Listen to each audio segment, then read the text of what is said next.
welcome to the Science Faction Podcast, where science meets fact meets fiction.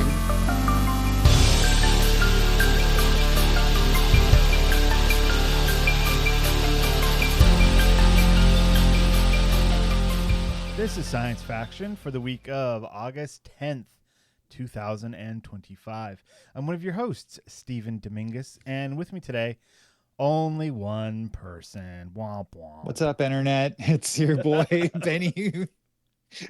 Benny D. Lawless. Benny D. Oh my gosh. Am I just an old man, Stephen? Because I mean, like, technically. yeah.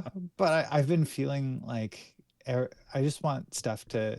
I think I figured it out. I think that my challenge is with the changing nature of life. Everything is changing constantly, and that's something that as a young person I was like, oh cool, I'm riding the wave, it's all right, this is just how it is and I'm just gonna deal. And then as an old person I'm like, this is uncomfortable and I don't like it. I put in a lot of years making these things stable. Can we just like stop changing for 5 freaking minutes? And nope. Turns out that's what old people think, Stephen. Yeah. And they're old, tired, and sick of it. And entitled. Entitled. Are you starting to feel entitled? Uh-oh. I feel tremendously uncomfortable when people are giving me information that makes me have to change what I'm doing throughout the day.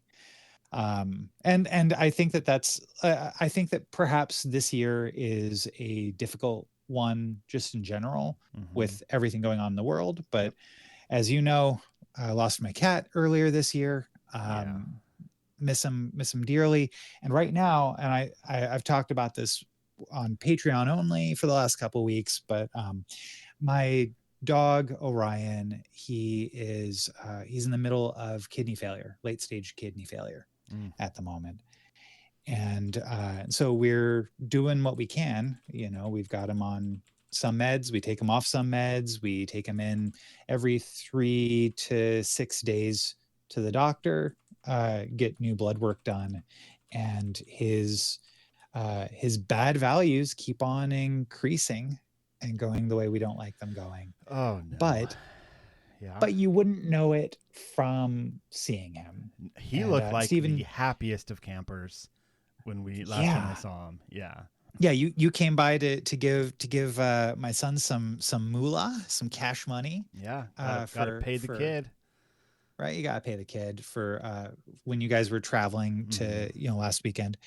And like he's just so annoyingly normal. That Orion has no idea that he is in late stage kidney failure. Yeah, none. No. He does not care. Right. And so like, we're looking at this and we're, the doctor, every time we talk to him, it's just like, hey, I'm really sorry, you guys, but it's really difficult to reconcile that feeling with like the experience of having a Labrador, running up and being, because honestly, he's eating great still. He's got amazing energy, but we've seen this turn in a morning, to, oh, he's not feeling good. He's lethargic. He's vomiting, So like, we're keeping our eyes out, enjoying every moment that we get. That's all you can do, Yeah. With everything, Stephen. So if everything could just stop like deteriorating or going into entropy for 5 minutes, I'm down. Like, however, that is an illusion and a lie. Don't lie to yourself.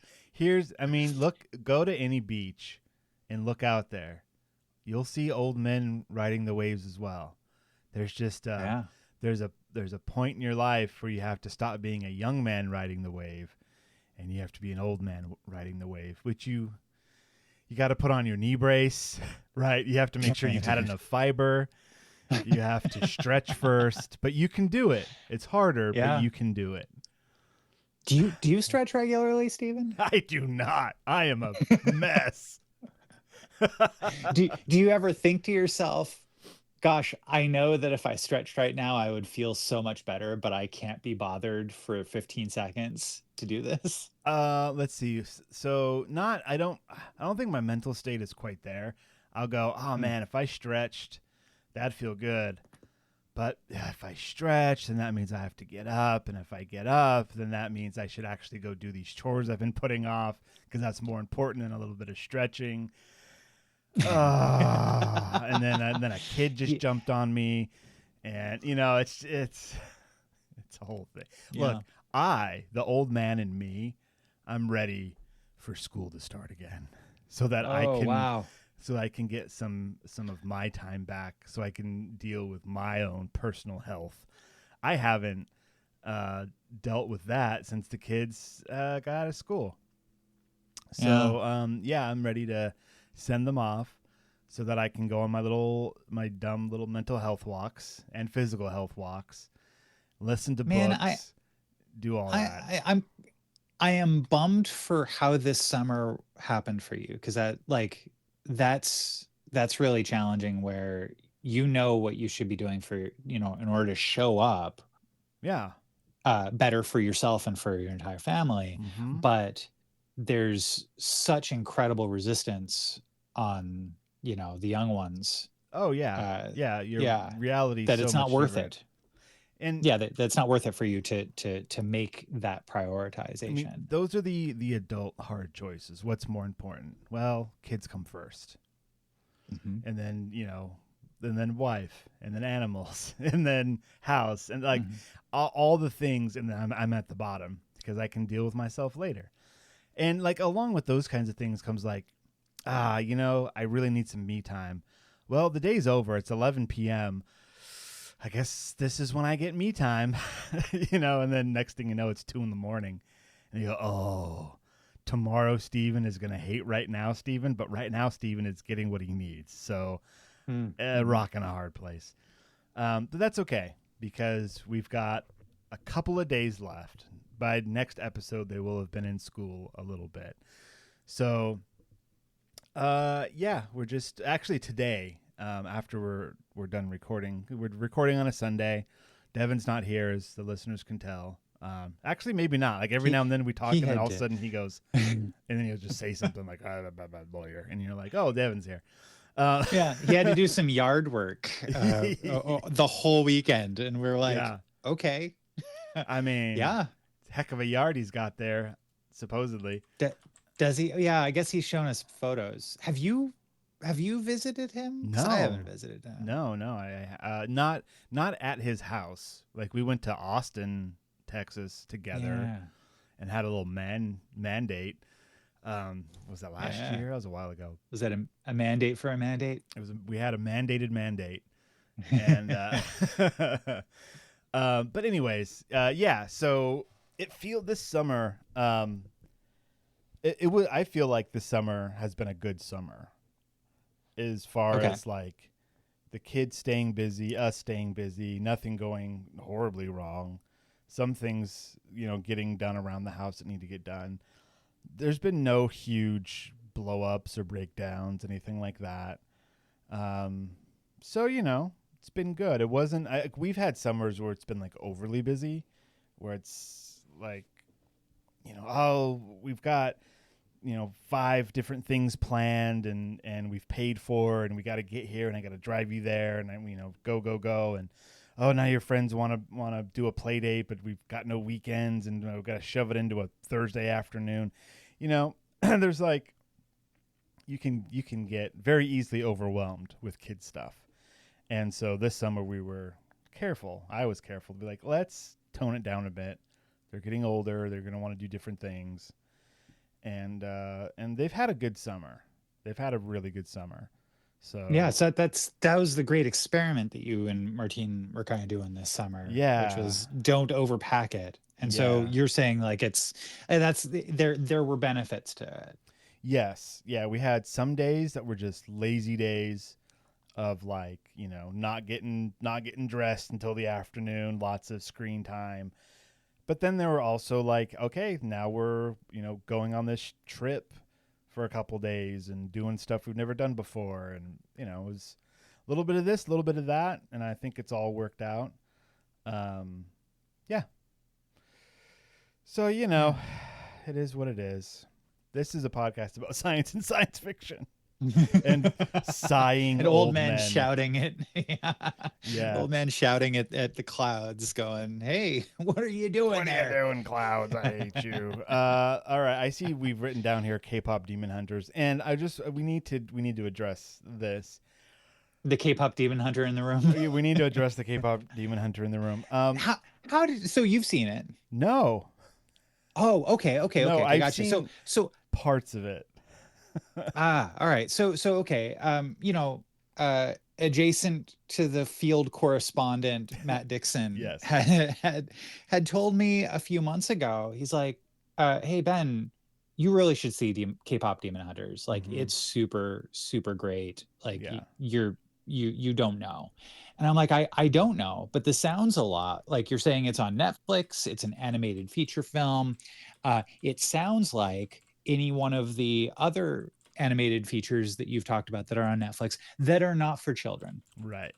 Like you look at that title and you're like, how, that sounds that sounds like it's not for children. So Right. I was like, okay, well, I'll find some time, I guess, to figure out when I'm going, like that's going to be a hard sell, because if I'm watching something that isn't with the kid, it's like, when am I going to find that time? Yeah. I don't know. Exactly. Yeah. Yeah. Especially during the summer, really just whenever. So I just filed it in the back of my head of like, oh, hey, this is just a thing that, well, then a bunch of Flint's friends started talking about it. And I was like, that's weird that you guys have seen that. I look it up. It's a PG film, Stephen. I thought it was PG-13. It's PG. It's PG? Oh, okay. It's PG. Even better. And yes, it is so good. Another thing to note is that if you like the Into the Spider-Verse films, it's the same group of creators that made that's making this. And Sony Mitchell versus the animation. Machines. Yeah. Mitchell's versus the Machines. Yes. K-pop Demon Hunters. If you liked those other films, this one's right up your alley. And it has an incredible soundtrack. It's it's got pretty good animation. I wouldn't say it's like pushing the limits of animation like Mitchell's versus the Machines and Spider-Verse does.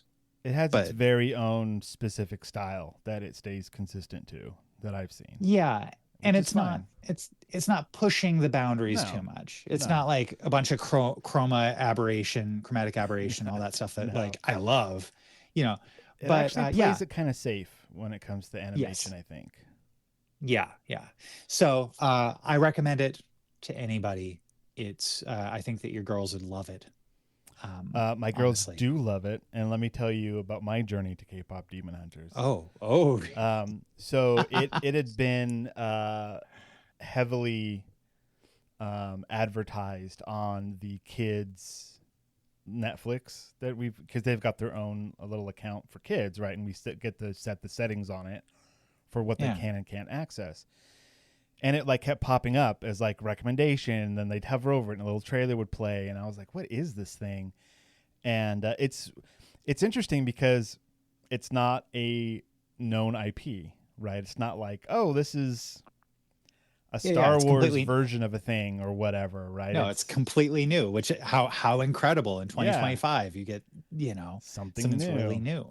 Mm-hmm. And so the kids were like, oh, we want to watch this. And I was like, I need to check this out first. So not right now.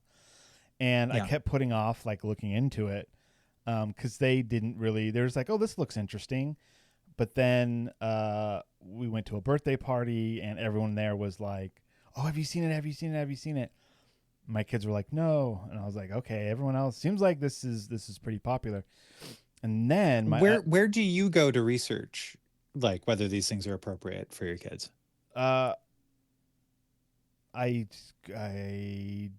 The Common You don't Sense, have a place. You just okay. Yeah, Common Sense Media. That's Common Sense what I was going to Media recommend. Is one of them. Yeah. Yeah. And if you're using DuckDuckGo and you want the bang command, it's just bang CSM and then search for the thing, and you're good to go. If you understood what Ben just said, do that. I don't understand, but that's okay. Anyways, then she went to my eldest went to a sleepover birthday party, and they were going to watch it. And the dad texted me, was like, hey, your daughter says that you don't want her to watch this maybe.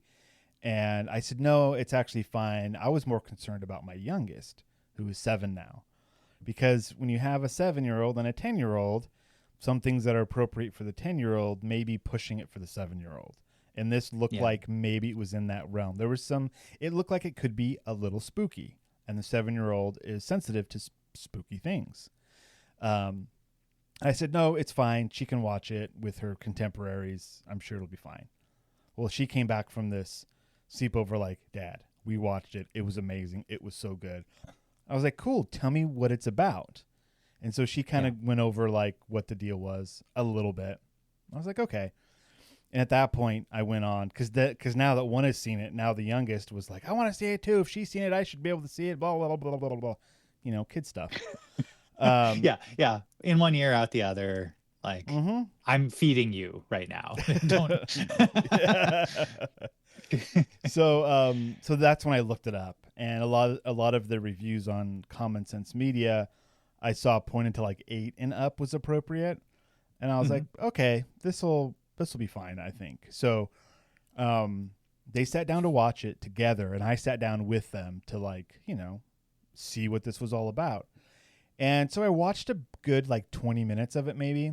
It was like the opening reel with that song in fight, and then a bit of the story of what's going on, and then seeing where the story was headed, and seeing the general style, the way that they were talking, and all this, all of the generic looking for red flags. Yeah. Because sometimes things are a little too violent or a little too adult. Sometimes things are touched upon in a certain way. So after watching about 20 minutes of it, I was like, oh, this is fine. This is fine for my kids. And so I went off to do something else, but popped in every now and then to see what was going on. And since then, I believe they've watched it 3 or 4 more times, listened to the soundtrack constantly. And so now it's just living in our house. And it's fine. I mean, the whole idea of the movie, if you guys aren't aware, there's chosen singers, and they sing, and that protects the world from the bad things. And now those singers are super popular, and the demons, the bad people, have finally found a way to fight back. And then there's lots of singing and whatnot. Yeah. So just it is basically My Little Buffy the Vampire Slayer is really what it is. That's pretty good. And yeah. I mean, speaking of Buffy, they just started shooting the continuation reboot. I don't even know what to call it. I guess continuation would be the best thing, right? Which Sarah Michelle Gellar is attached. No, I have seen videos of her and the new Slayer training together. They are doing this. Buffy the Family Slayer. Is that what it's called? Dang it. That's Did your autocorrect correct vampire to family? I can't. That's talking awesome. and typing at the same time, Steven. Shake your fist. Yeah, no, this is difficult. This is really difficult. Ride the wave. So Buffy the Vampire Slayer is coming back. The young Slayer in it was one of the kids from Skeleton Crew, the Star Wars Skeleton Crew. Oh, rad. Okay. I forget their names, but the girl that was very strong. None of them are close to 18 though, and that's kind of a thing. It was filmed quite a few years ago. Oh, okay. So I think these mid-teens are now elder teens. So if I've seen a show, the only guarantee is it was filmed in the past. Correct. But not necessarily. Not all right. necessarily. Okay. Anyway, all right. Can we move on? Do we have more stuff to talk about? So tell me about like you've won some games, haven't you? Oh, that's right. I forgot about my list of things. Yeah. So I've been playing Star Wars Shatterpoint for a while now. And over the summer, during some evenings where I get me time, I've been doing a lot of painting of my miniatures. I've been actually pumping them out pretty good. So friend Greg, or I'm sorry, Christina's husband. We've got to get something straight here. Christina's husband and I played some Star Wars Shatterpoint the other day, and it was really cool because we were both playing squads that we had never played before, and he made this really great map for us to play on. It looks like a industrial, multi-tiered, like Coruscant maybe or something. I brought one of my painted ships to like go on a landing pad, and his team was like the Inquisitors. So the Grand Inquisitor, I think third sister and fourth sister. He did not use fifth brother. He chose something else. Anyway, that was one. And then the other one was Moff Gideon, a Death Trooper, and 2 Dark Troopers, right? The robots. So that was his squad, and mine was just full of Mandalorians.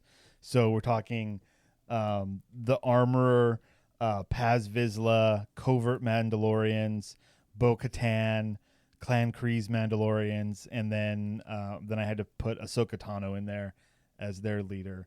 So it could not have a squad just full of Mandos. But what's cool is that some of them, the reason why I did that is some of their abilities are just like any Mandalorians within range, right? And so like they have these different characters have tags on them. So everyone but Ahsoka has the Mandalorian tag. So for example, Paz Vizsla says that when this unit activates, each allied Mandalorian unit within range 4, which range 4 is a decent range, may remove damage or one condition from itself. Then each allied Mandalorian supporting character within 4 may jump. And that ability is called We Are Mandalorians.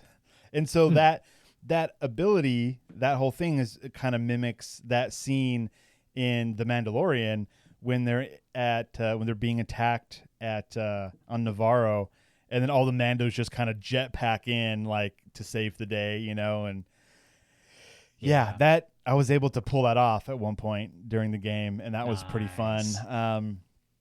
Anyways, the game Shatterpoint is usually played in 3 rounds, and there's a struggle tracker that kind of goes back and forth as you gain points for protecting certain objectives or kind of owning the objective. The tricky bit is that the Inquisitors have an ability where if you're tied for an objective, no one's supposed to get it, or it's not supposed to flip. So whoever had it previously keeps it. They break ties. So if it's just one Inquisitor and one of my Mandalorians. Hi, my name. Sorry that I'm boring you with this talk, Ben. Yeah, sorry. It's all good.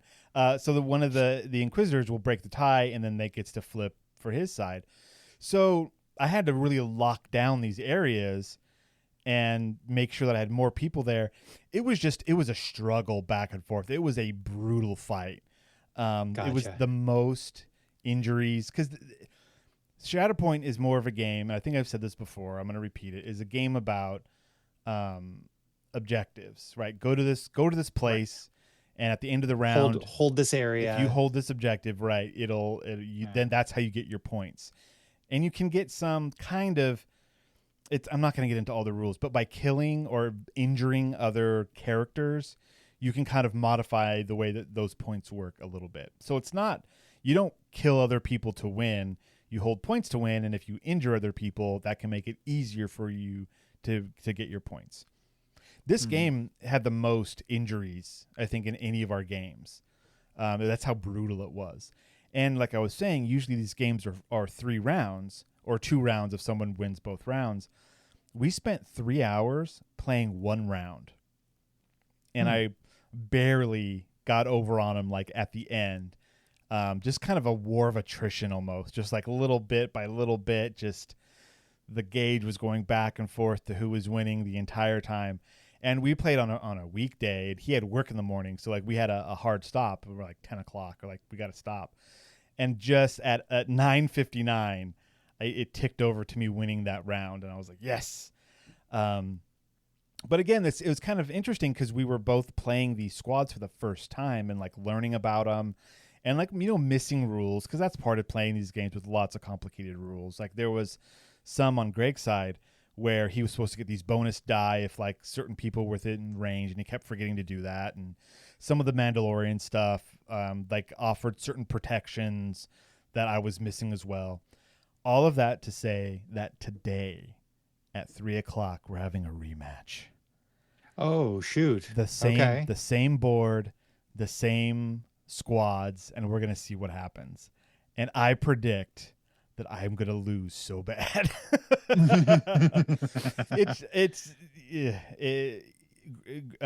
Christina's husband has such a vast amount of experience with these kind of games. We both come in, we just want to have fun, right? We're not those overly competitive, like if I don't win, then I'm having a terrible day. It's just, let's have fun in the system, figure out how it works. Star Wars is great. This is fun. And so in that last game, the dice were with me, and that is rare. I usually roll terribly. I know dice, they're just randomizers, but I feel like more often than not, I roll poorly. But that game, I certainly was not. There were a couple of rolls that I made that just, like the Inquisitor pops up, I hit him with Ahsoka and do like 6 damage to him, which is huge because it takes 8 damage to injure them. And then once they have the injured condition, then they're not as effective anymore. And so with 1 attack, I almost took him out, and that's huge. That's a big swing. And so anyway, there was a lot of really good rolls like that on my end, that if the rolls had just been different and we had played the game pretty much the same, he would have won. So anyways, it's going to be fun to go back, play again. Now that we're more familiar with these characters, it's going to be a fun time. So that's later today after the back to school shopping that we're going to do after we're done with this podcast. So another full day. Hooray. Okay. Hooray. Great. Hooray. Yeah. That's it. All right. Shall we just go into future now here, or do you want to? I think it's time. Going? No, I think it's time. We've got so much more to talk about. Unless there was something critical that you want to talk about, I think we should move on. All right, sure. And we can maybe the patrons will get something special. I don't know. Maybe we'll see. They deserve it. That's do. For sure. They certainly do. But for now, it's time for Future or Now. Now. All right, Ben, hit us with something good. What is it? So I'm gonna file this one under A. Oh well. And it's somewhat surprising development. Good night, everybody. It is somewhat surprising development, mostly because almost everybody assumed it had died a long time ago. AOL, otherwise known as America Online, which was one of the very first consumer ISPs in both the United States and the United Kingdom, recently caused a stir again because they have decided to discontinue dial-up internet on the 30th of September in the year of our Lord, 2025. I really want to insert the dial-up modem sound right here so that the youths can know what we suffered through and the rest can have vivid flashbacks. I just want to pour one out for dial-up because you did a great job. You got us onto the modern web. You got us to spend half a day downloading files from Napster and LimeWire and Kazaa, and you got us to use to use different AIM protocols, the AOL Instant Messenger. Like how cool is that? And how the, you know, because it was all based on what, XMPP, I could use pretty much any like a couple of other different you know, text, and like that was texting before texting was, right? Oh like, yeah, chat rooms and messenger bots and right, all kinds of fun stuff. Oh yeah, those were times. You know, that and was then when back in, go ahead. I mean, Sorry. just like before 2014, when like discs kept on getting, you know, the internet was mailed to us, and we used it to keep to use as coasters and to keep our tables from getting water rings on them. Like, thanks, AOL. I remember AOL disking someone's front yard in high school, where you just take all your extra AOL discs and you just throw them all over someone's yard. Yeah, like instead of toilet papering, we did that. It was ridiculous. You use them to decorate holiday trees, sure, right? Like, yeah. So I saw something recently that was like, the internet used to just be a place in your house and not live in your pocket, and it was better when you could do internet and then walk away from internet, and that was a very special, very small slice of time that we had in our lives. That, you know, I'm an old man for a second. Maybe that was better. Sure. Maybe that was better to not have everything in your pocket and have to go to a dedicated spot and sit down and go, okay, I have 5 hours left on my time to access the internet, and that's it for the next month. How do I prioritize this? No, I'm not gonna lie here and say that everything was cozy great in the AOL era, because some really terrible nonsense that has continued to become the worst of the internet started right then. And that is the idea that you log into AOL and you've got this walled garden. They tell you this is what the internet is, a curated list of things that have been presented to you without like you really understanding where the stuff is coming from. This is, you know, this is where the internet starts and stops, and we're going to place a limit on how you interact with the internet. That is something, like, every time I kind of hear people talk a little bit about the problems with the internet, and really, like, let's point this to the right places. It's where you have any service that you consider to be the front page of the internet, right? Whether that's Facebook, Instagram, like if you're just getting all of your stuff dictated to you by one place, that is part of the internet. But all too often, a lot of people think, oh, that's the start and end of it, is what I can access from these social media networks. Well, I mean, there was a time when the internet and AOL were the same thing in people's minds. No. Yes, but no, they were not, because it was a highly curated, right? Like, exactly. Like it was what they wanted you to see. The internet was safety rails because we didn't know what it was going to turn into. Right. And I'm not saying that, like, oh, everything is one, but I mean, I think that, like, it was the beginning of some of the bad stuff that we see now, where we are encouraged to keep our eyeballs on the platform rather than explore what humans are making. Yeah. Yeah. And that's really challenging for me as someone who makes websites, and I love the DIY punk nature of the net, of GeoCities.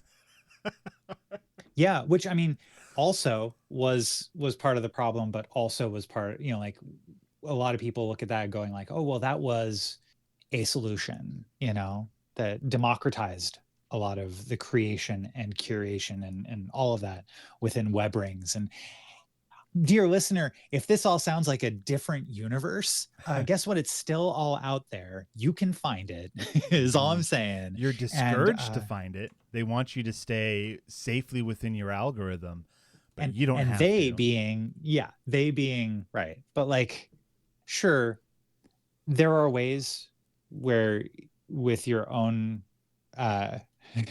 you can set up your own guardrails and your own ways that you interact with the net. There are other places, if go for it. Like, it's still out there. It's fine. Go exploring. But yeah, in the same way, yeah, our relationship with technology has shifted so dramatically in the last 30 years. But here we are at the end of dial-up internet. I'm really curious how many people will be like no longer able to access the internet because of these changes. You know what I mean? Yeah, I don't know how prevalent dial-up internet is, because just personally, I haven't had to deal with it for many, many years, either with myself or close friends and family. I know that my grandfather still uses AOL, but he's got he doesn't dial in, but he uses AOL. So, like, I don't know. Also, oddly enough, to bring him back up, Christina and Christina's husband, when they first got together, they both realized that they both had AOL emails that they still have in use. Wow, that's cool. That's cool. Yeah. The email service will continue. That is something that AOL's website is very, very clear. I mean, would that break people if that went away? Like right now, if Google was suddenly like, you know what, we're not doing email anymore, delete, right? Like, how much would that break? How much would AOL stop doing their email? How much would that break? And here we are in a world where historically Google does that to things that people really rely on. Twitter changes all of how they are interacting with the world and makes it a much more toxic place to be, like on a dime, right? And so the thing is that there are ways to protect yourself from that too, like with a little bit of know-how and a little bit of money. You could have your own hosting, have your own email address. Hey, you can do it. You want to be safe? It's going to cost you. What an American thing. Oh no, Stephen, that's not what I'm saying. That's not what I'm saying. That sounds what I like am it. saying what I am saying is that well, in the same way that everything's going to be changing, there's nothing that we can depend on, right? Yeah. But like, you can depend on free services even less than anything else. Yeah. Right? Yeah. So like, yeah, you're concerned about Gmail going away. Well, there are ways where for $10 a year, that's no longer a problem. Right. and you can get many other things for that $10 a year, in addition to just having an email address that works. Yeah. Or you can spend that money on our Patreon. Patreon.com/Science Faction Podcast. Pay your local podcaster. Jeez. Well, anyhow, so pour one out. It's an end of an era, but also, how many people is this really affecting?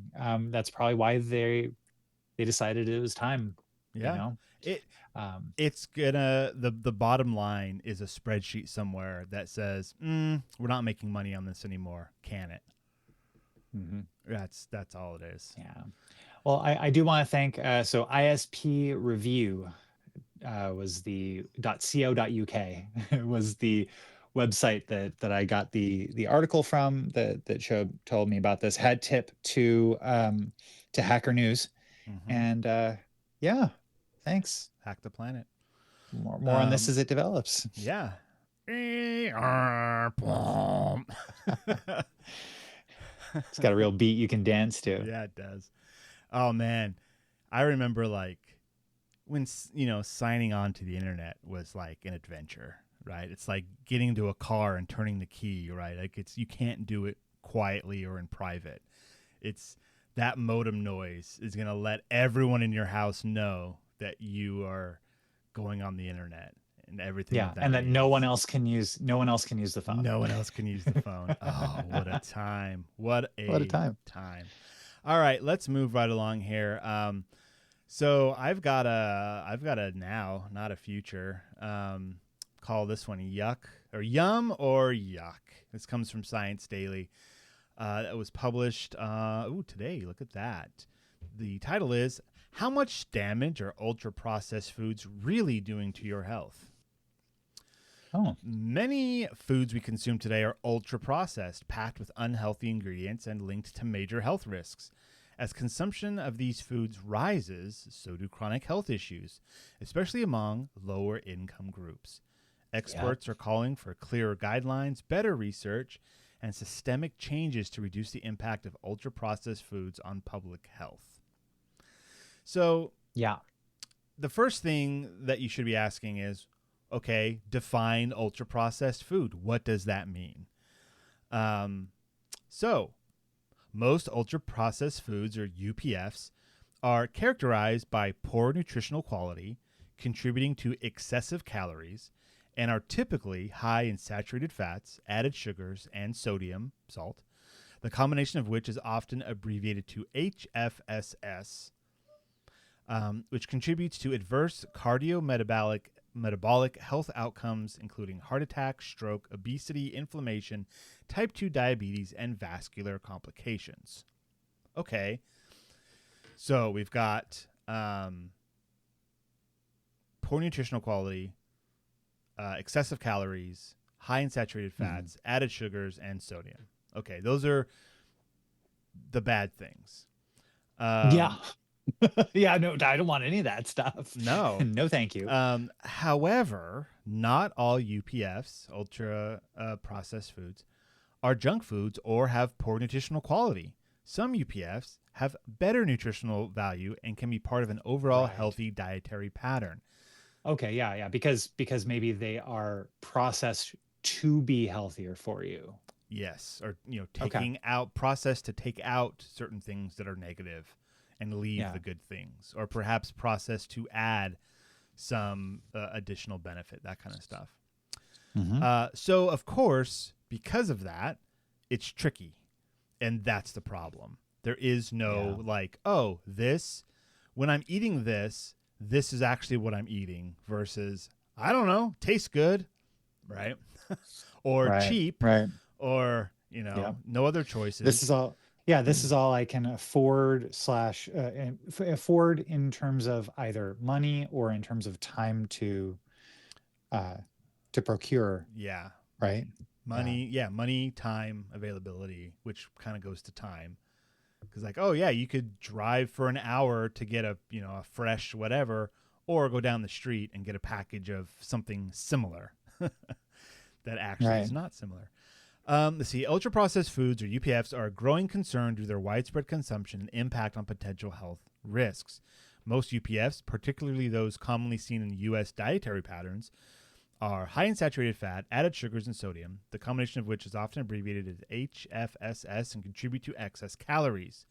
These include sugar-sweetened drinks, ultra-processed meats, refined grains, candy, and commercial baked goods, among others. A limited number of ultra-processed foods, such as certain commercial whole grains, low-fat, low-sugar dairy, and some plant-based items, have positive nutritional value and therefore can be part of an overall healthy dietary pattern.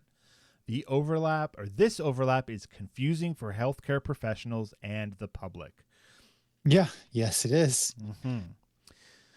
So there's some science being done. A new science advisory from the American Heart Association, quote, ultra-processed foods and their association with cardiometabolic health, evidence gaps and opportunities, summarizes current knowledge about UPFs and their impact on cardiometabolic health, and outlines opportunities for research, policy, and regulatory reform to improve dietary intake and overall health. The manuscript published on August 8th in Circulation, the flagship journal of the American Heart Association. Well done, American Heart Association, for having something called Circulation as your journal named Circulation. That's well done. That's pretty great. Pretty great. That's amazing. Golf clap. Yes. Rapid rise in UPF consumption since the 1990s, peak AOL time, by the way, disrupted traditional dietary patterns, potentially contributing to adverse health effects. It is estimated that 70% of grocery store products in the U.S. contain at least one ultra-processed ingredient. As detailed in a CDC report published on August 7th, 55% of calories consumed by people ages 1 and older in the U.S. were UPFs. Among youth aged 1 to 18 years of age, total UPF calories jumped to nearly 62%. And among adults aged 19 and older, total UPF calories was 53%.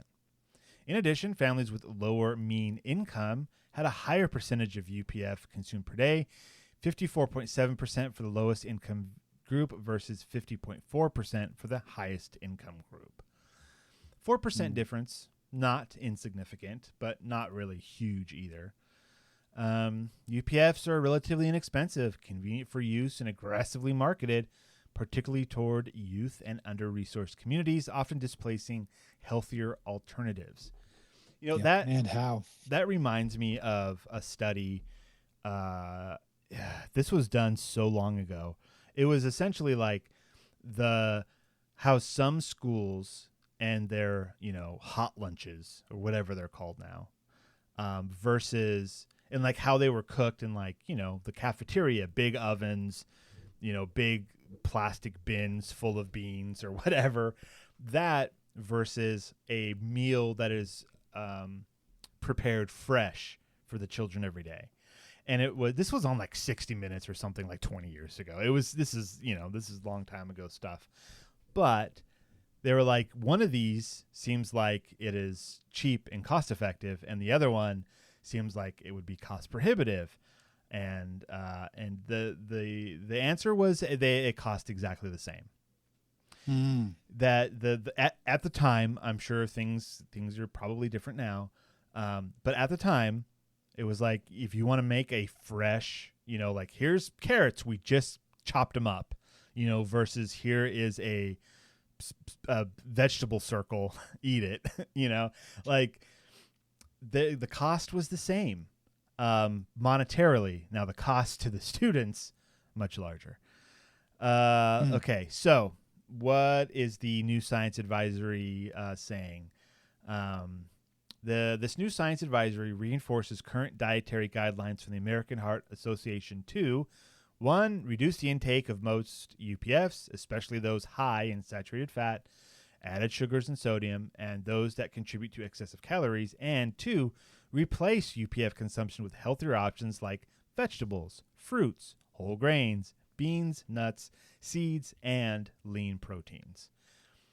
I think that's interesting that lean proteins goes last. Like, I feel like America has a big push on, like, you got to eat meat. That's part of your diet. Yes. Eat that meat. That's where you're getting your protein. And, I mean, yes, you can get your protein from meat, but there's also other sources as well. And, yeah, the food pyramid was a scam, by the way. Like, that's yeah? Oh yeah, there was like no science behind it. That's not what this article's about. But that was essentially pushing like breads and stuff on people, which at the time were again, this is like ultra processed stuff. I'm kind of jumping around here, but there was like, when Europeans come to America and eat our bread, they're like, why is it so sweet? What's with all your sweet bread? And we don't taste it because it's just how our bread is. And for some reason, excess sugar has been added to our breads for years and years and years. And when you have, quote, real like bread, not a processed bread, tastes much different and also affects you much differently, because it's not chock full of sugar. Sugar messes with you. Sugar no good. Sugar bad. Like the amount of like corn syrup, right? We've got all this corn. We turn it into syrup.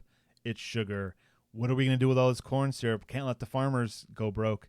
Put it into everything. Like, there's a lot more to what is on your table than what you think. And a lot of the choices that you think you have, you really don't. It takes, and I think that's one of the biggest reasons why we have such a problem with food in the country, is that our food is not simply a resource for fuel. It is a multi-marketing scheme. Like, I mean, that's not exactly correct, but like, it's a business, and like everything in America, if you're not getting paid, you change things so that you will get paid. Hey, people aren't buying our bread. Let's try, what if we throw some sugar in there? Hey, our profits are up. Cool. Throw some more sugar in there and see what happens. You know, like it's all profit driven. It's all, commercialized. Like, when was the last time you saw a commercial for, hey, bake your own bread at home? Never. Right. So like, so ultra processed foods, the reason why they're around, and as we said earlier, it's because it's easy.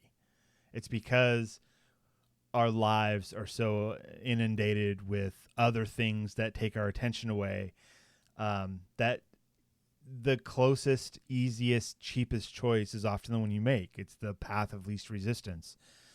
I don't know what to make for dinner. Let's go to Taco Bell. You know, like whatever. It's like, it's right there. It's cheap.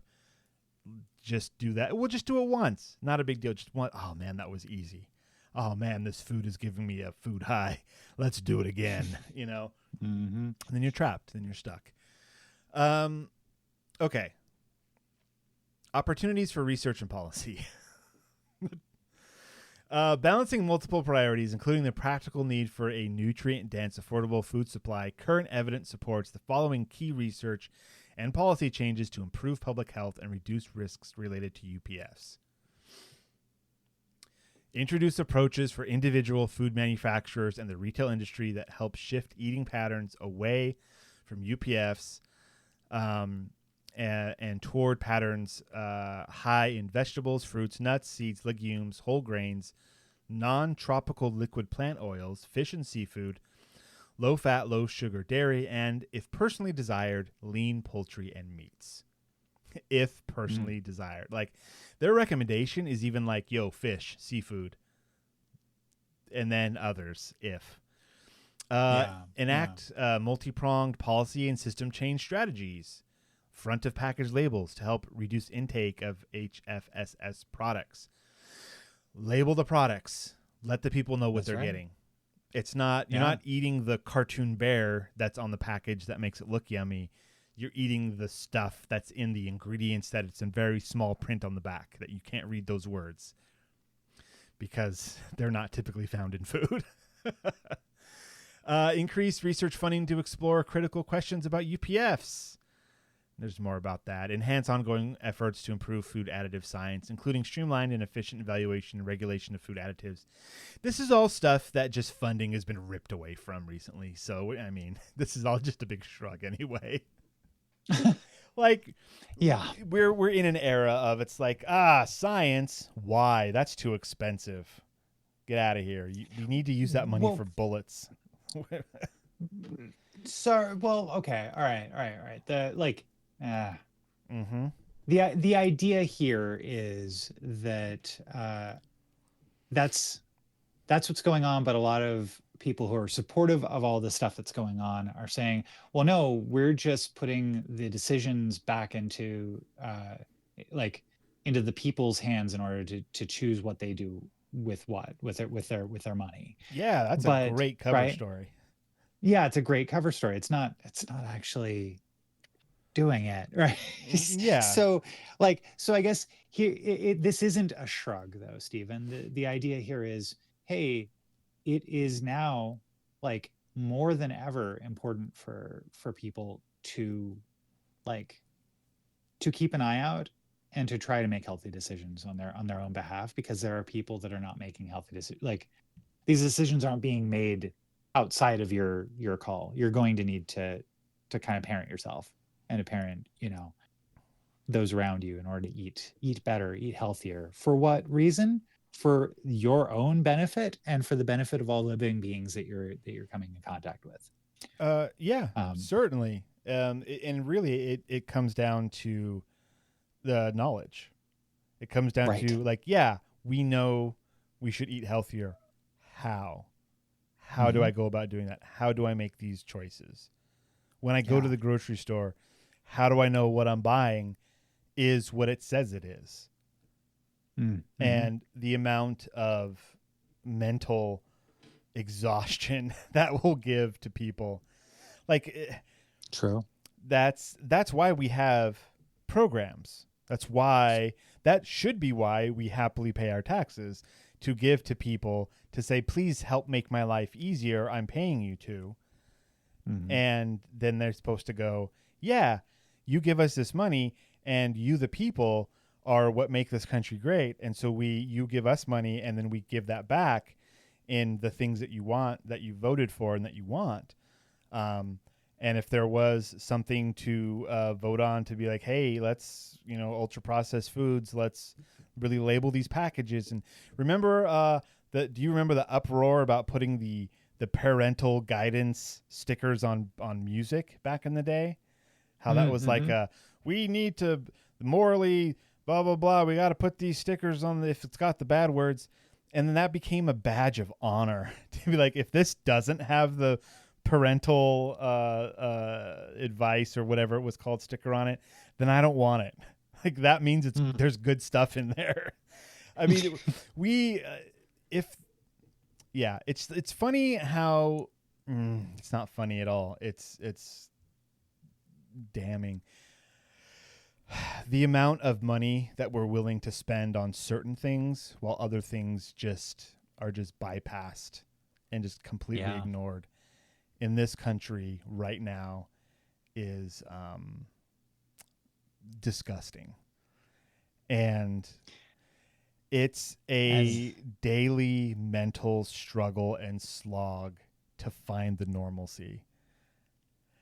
And if things could just stop changing for 5 freaking minutes, Steven, maybe we'd have a little bit more energy to put towards all this stuff. That's the rub, right? When would you have had things stop? Because there's a whole movement out there that say things used to be really great at a certain time for them. And for a lot of other people, not so much. I'm very curious when that was too. Oh, I don't know, 1830 something probably. Right. Yeah. So, I mean, that, like I say, that's the rub where you would say, can we pause here? Can we go Matrix rules and say 1999 was the peak of human civilization? Can we just pause it there? But even AOL even now, right? Like no more dial-up for you, friends. Oh, can you imagine? Right. Could you imagine? Let's move on to our break. Yeah. We're in a downward spiral. We are. We need to pull out. All right, we're gonna take ourselves a little break. When we come back, we're of course doing book club, and the book, or rather the short story this week, is Transients by Arthur C. Clarke. Take a look in the show notes. You will be able to read it or listen to it there with some links. And so do that.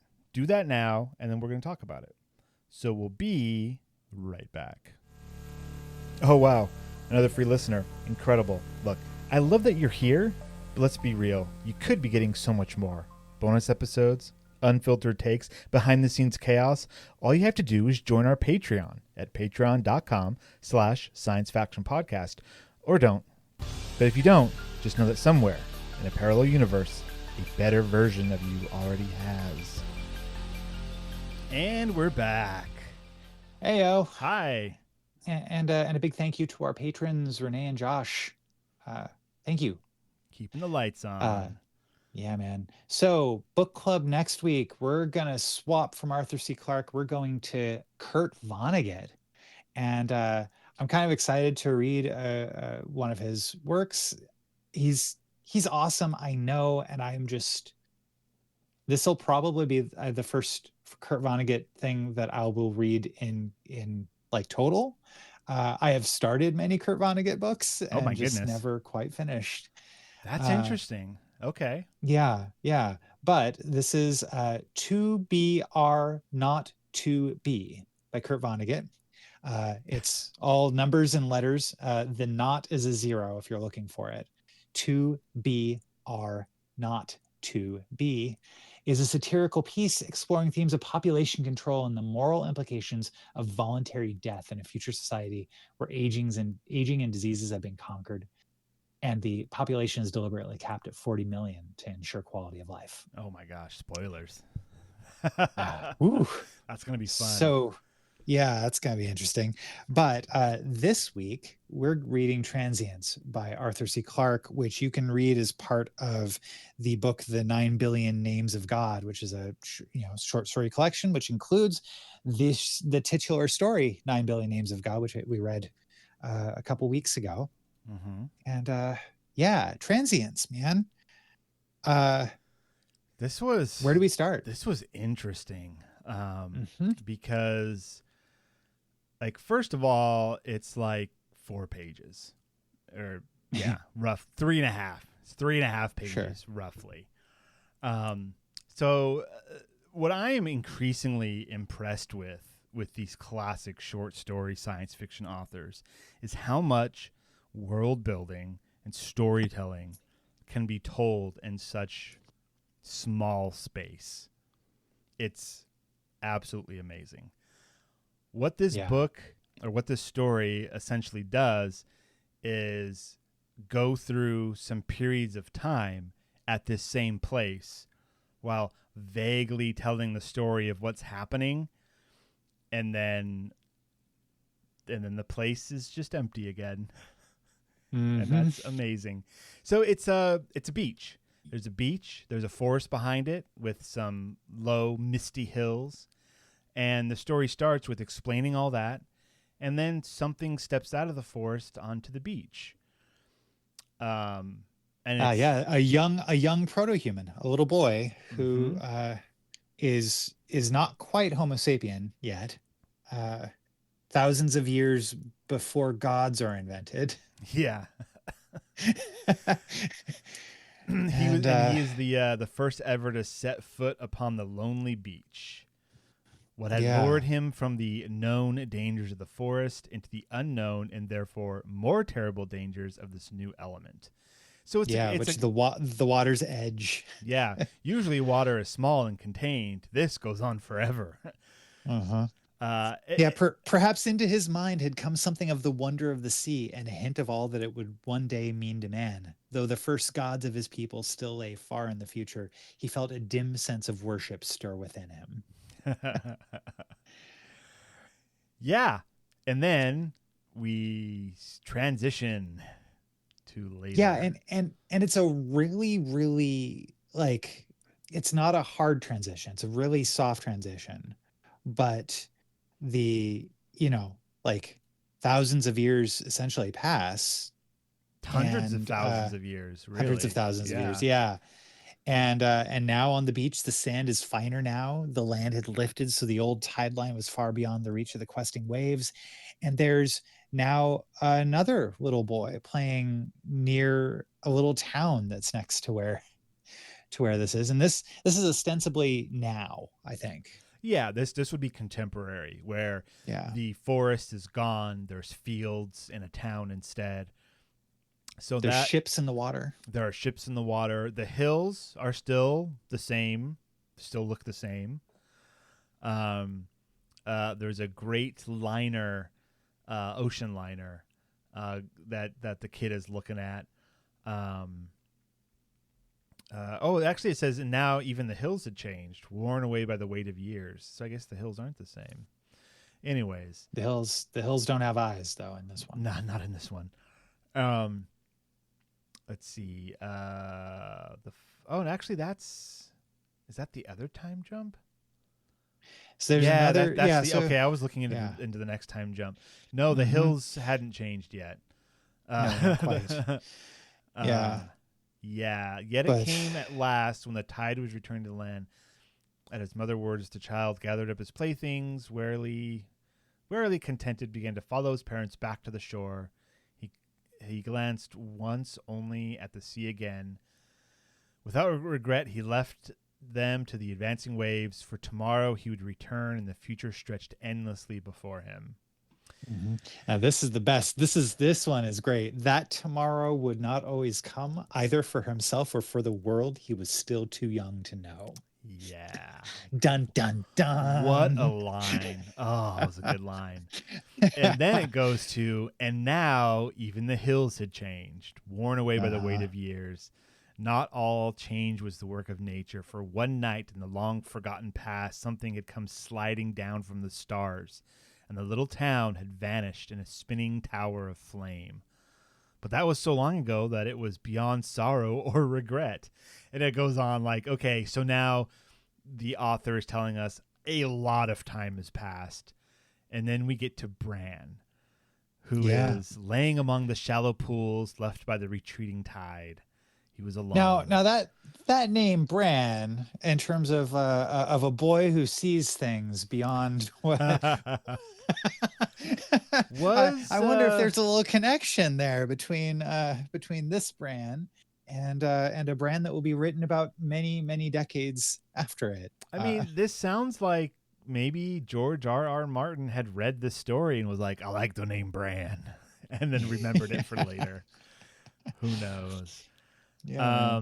But essentially, then the rest of the story is kind of describing in the same vague terms what's happening. And it sounds like the Earth is being evacuated or just left. Yeah. So for days past, those silver giants had been rising over the hills in an unending stream, and now he gave them little thought. The silver giants meaning, spaceships. Spaceships. Yeah. All his life, he had watched the great ships climbing through the skies of Earth on their way to distant worlds. Sometimes they returned, as you learn, but lately they have not been returning. And he's wondering why. Bran wonders why they've come no more, those returning voyages. And no one would tell him why. But his robot watcher, Nanny, says, Bran, it's time to go, in the voice of his mother. And then his parents come, they gather him up, and it's time that they go. But they leave and never come back to the ocean. And he says, like, when they're leaving, still uncomprehending, the boy turned to his mother. Then can I come again tomorrow? With a sense of desolating wonder, Bran saw his mother's eyes fill with sudden tears. And he knew at last that never again would he play upon the sands by the azure waters. It goes on. So, like, if everything could just stay put and fine for 5 minutes, Stephen, 5 minutes, that's all I ask. Look, this story lasts much longer than 5 minutes if you've been paying attention. True. But essentially, then the story ends with they left, and now the world. Let's see. Presently, the ground trembled a little. But no sound disturbed the solitude of the deserted shore. Under the level light of the sagging moon, beneath the myriad stars, the beach lay waiting for the end. It was alone now, as it had been at the beginning. Only the waves would move, but for a little while upon its golden sands, for mankind had come and gone. Oh, yeah. But here's the thing, like hints a little bit earlier of what is going on in the world. Somehow it seems that now the Earth and the solar system are closer to the center of the galaxy, no longer along one of the arms, and but rising beyond the sea in two long curving arms. And this is the sea of like the stars. Yeah. In two long curving arms, something black and monstrous eclipsed the stars and seemed to cast its shadow over all the world. The tentacles of the dark nebula were already brushing against the frontiers of the solar system. Okay. And that's all we got about that. If that little bit was excised from the story, I think it would still be just as good. Like, we don't need to know the reason. But I read that and I'm like, I want to know the reason. What is the dark nebula? Why does it have want tentacles? more of this? Yeah. Yeah. What a cool story for just being like 3.5 pages. You get a whole, you get the entirety of human civilization in 3.5 pages, which is, hey, let's hang out by the beach, and now we have to go, and that's kind of humans. Yeah. Anyway. Indeed. So, so Stephen, it seems that that you give us a thumbs up. Yeah. I give this 3 out of 4 palm trees on a quiet beach for sure. Okay. Yeah, it was cool. I kind of like you. I kind of wish there was a little bit more to it. Like if each era had just maybe 1 or 2 more paragraphs, kind of outlining what's going on. But also the vagueness of it is kind of its strength as well. So it maybe would not have been as stronger or as strong. I liked it. I really enjoyed it. How about you? Yeah. I mean, I'm a big fan of Arthur C. Clarke. He's always been one of my favorite writers, and so this was just classic Arthur C. Clarke. Way to go, man. I would love to know more, but it's that like there's so many sci-fi stories where when you know more, it's maybe not as strong, nice as not knowing. Yeah. And there is a lot to be said for not saying a lot. Yeah. I mean, it's the J.J. Abrams effect, right? Like the red goo did it. That's J.J. Abrams. It's red, and that's the reason why. The box is a metaphor, John. The box is a metaphor, John. I love that. So, like Arthur C. Clarke, pretty much anything that he does is pretty rad, and I'm a big fan of Childhood's End. I think that the 2001 A Space Odyssey stories are great. Not so sure about 3001, the way it ends. Didn't really enjoy that as much, but like there are 3 other books in the series, so yeah. Anyhow, hey, have you caught or been keeping up with the latest season of Foundation? Not yet. Yeah, same here. Not yet. I did start the latest season of Wandala, though. The Apple TV Plus animated show about the girl who emerges from the vault. Oh, that's right. Yeah. Far future, and humans are no longer to be found anywhere. And the second season, she finds the humans. Oh. And that is Wondla. Short for Wonderland, like Alice in Wonderland. Okay. Wondla. Got it. Yeah. Season 3. Yeah, season 3 of Foundation. And season 2 of Wondla. Yeah. 2. Yeah, they're out, and we started that, and it's good sci-fi, man. Yeah. Gotta get in there. Strange New Worlds is showing with almost every new episode how little they've paid attention to previous Star Treks, for better or worse. I think that the last few episodes, there have been a lot of things that they've been bringing in, characters and stuff, and technologies that are synonymous with other Star Treks that we've seen, but don't align with the details of how those things work in the Star Trek universe. So it's for example, John Delancey shows up in Strange New Worlds. Who did? In a very interesting role. And then there's an episode where in Strange New Worlds they have a holodeck. Oh. Okay. Which has a lot, like the first version of the holodeck was actually on that Enterprise in the animated series. They called it the Rec Room, and it was, so it's not completely out of the realm of possibility that it is, what it is. However, and we've even seen proto holodecks on the first season of Discovery when Lorca and the security chief were training in battle simulators on the ship that were holographic based. Just things I remember. However, it just seems that like a lot of the stuff that they're not doing enough to like hang a lantern on why things are different than this, you know. And for example, Scotty's the one setting it up. Later on in Next Gen, Scotty shows up and is like, "What's this holodeck thing?" Oh no. Is this, are we gonna get a like, oh, actually this has been a different timeline the whole time? Is that where it's gonna go? That would work for me. Okay. Yeah, that would be totally fine. And I think it's like also just everything having to do with Spock and Nurse Chapel's relationship. Okay. Like it oftentimes if they keep going the way that they're going, it seems, and they don't do like they don't have a plan to kind of course correct in order to fold it back into it.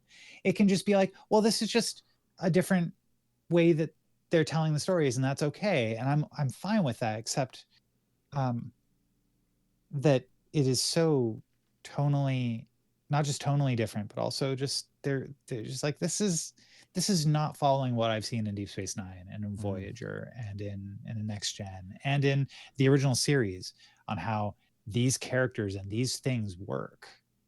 And it's fun, it's great, but it's also like, well, it's like you got the synopsis for these stories, but didn't actually watch the episodes before you wrote prequels to them. Yeah. Hey, what if, let's see, I'll put it this way. How would you feel if Star Trek Strange New Worlds ended similar to Enterprise, where instead of Riker walking in and being like, oh, what an interesting simulation this has been the whole time, if instead they got Boimler to be like, and that's how it happened. And it's like his own fan fiction of how that captain and like did all that stuff. Like how great would that be if they just? I'm in for that. That would be fun. I think that would be awesome. Yeah.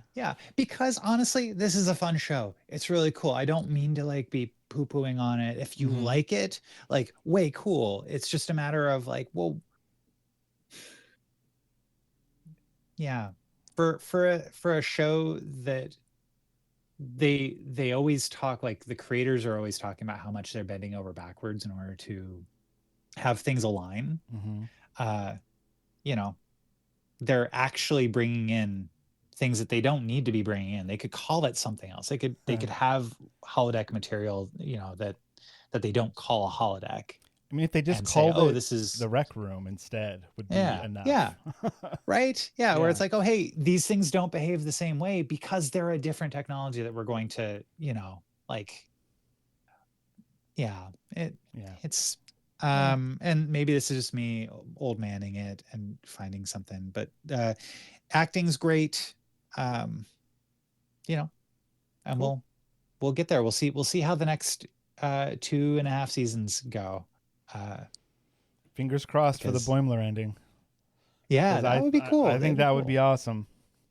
If it's all Boimler's fan fiction. And fingers crossed that we get like Star Trek Year One, you know, with seeing the beginning of Kirk's command on the Enterprise. You know? That would be interesting. Of course, the closer you get to the original, the more dangerous you get. Especially with Star Trek because of its vast amounts of episodes and stuff. And the problem that I am even talking about here, I'm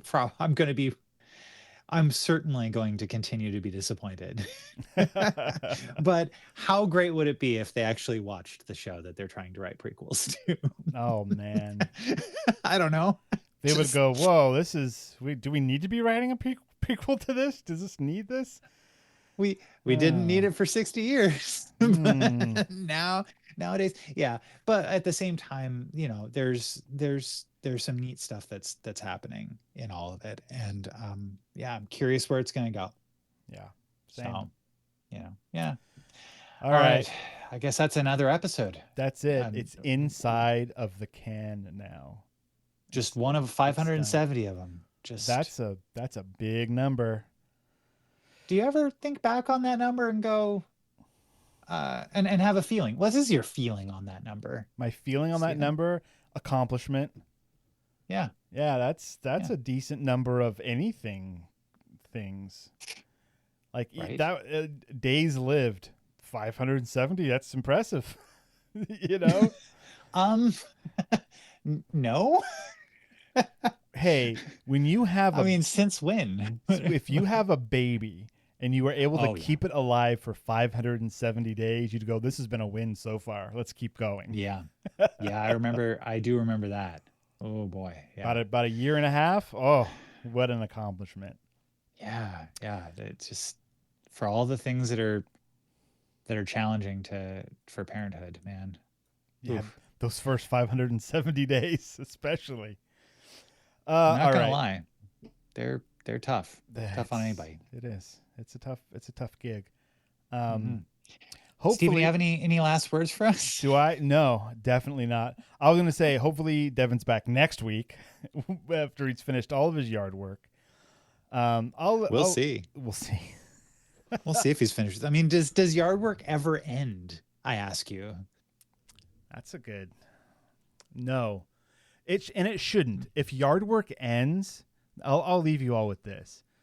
Okay. If yard work ends, then the world has passed us by. Yeah. Good night, everybody.